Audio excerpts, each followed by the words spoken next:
Now, when you talk history, there is one particular vehicle that inspired a generation of Aussie motorists and changed forever how we view ourselves and our country. We're talking about, of course, the mighty Ford Falcon. Iconic. It's a word that gets bandied around a lot. But it's true of the Falcon. It was our car. Made for Australians, by Australians. But it was more than just a car to us. It was family holidays. Dad's pride and joy. How we made a living. And the tribe we belonged to. It was performance. Muscle. And style. It brought tears. And joy. Yeah, we made the Falcon. But it helped make Australia too. Ford Falcon. An Australian icon. Oh, yeah. Hoopa! If it's a rockin', you know the rest. What a cast of Falcons, generations of fast muscle for the masses. Please welcome Peter Robinson, former Wheels editor, and Steve Crosby, Ford IMG Product Development Director. Round of applause, here they come. Here's Pete. Hi, mate. Good to see you, mate. Good to see you. Hey, Shane. Mate, how are you, mate? You're great. Come over here. Take a posy right here with us. Look at that. We'll just let these cars pull up. What a beautiful display of cars. Now, Peter, I'm going to start with you, if that's okay. Peter, you were there at the beginning of Falcon. How does it feel to see so many generations out here today? It's bloody exciting. Here. The Falcon became a legendary Australian car after, let's be frank, a troubled beginning. It was designed, engineered and built in Australia to suit our conditions.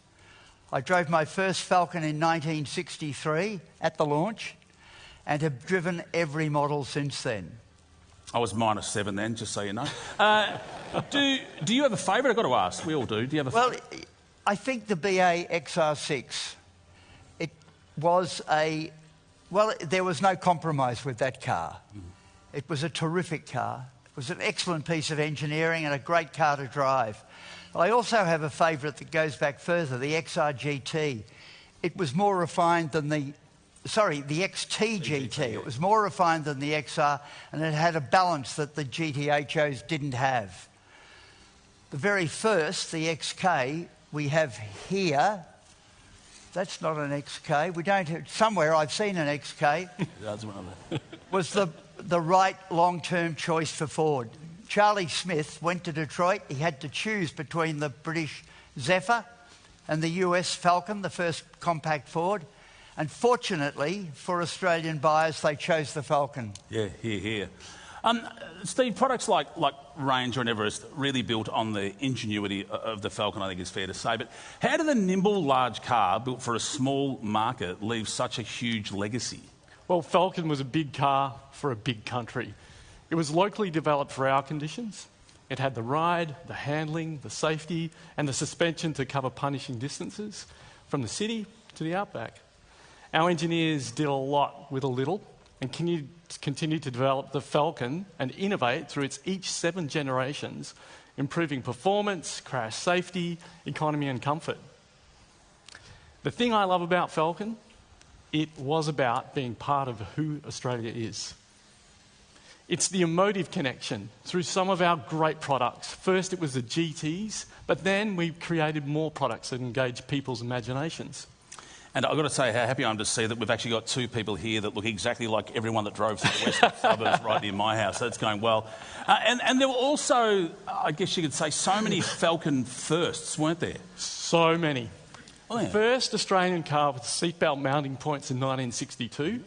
The introduction of front disc brakes as standard on Falcon 500 models in 1973. The first mainstream vehicle available with ABS brakes in 1992. And Shane, the list just goes on. Yeah, doesn't it what? And also, the Falcon also formed the base for the first long wheelbase in Australia, the ZA Fairlane, which is a close cousin to my ZD, yes. Oh, really? Oh, yeah, No. you know it is. And another thing is... And Falcon, Yeah. another fact, and Falcon even had the RTVU, an off-road focused higher riding ute with the robustness and the innovation that paved the way to be able to develop such renowned vehicles as now our Ranger and Everest today. Yeah, done. So, Peter, the Falcon story isn't just the cars. It's the enthusiasts, the drivers, the families. I mean, you've written about this stuff a million times. The road trips, beach holidays, first dates, if you will. And on race day, everyone was watching Falcon versus Holden head-to-head, of course. And that's a memory for all of us. How important was the blue versus red rivalry, and do you think it still exists today? Well, it was extraordinarily important. And I think among enthusiasts, this rivalry still exists, but in a wholly different way. More importantly, there's still a strong emotional connection to these Australian-built cars. You can see that here today, everywhere. When I tested the later Falcons, I always came away with an overwhelming feeling from the driving experience that it was a car designed for Australian roads. And I think that's a real tribute to the men and women who designed, engineered and built the cars for Australia. Yeah, indeed. Well, thank you to both of you for celebrating this legendary car with us. Can we get a round of applause? Thank you so much, guys, for coming out. Good to see you. Good to see you, boys. Take it easy.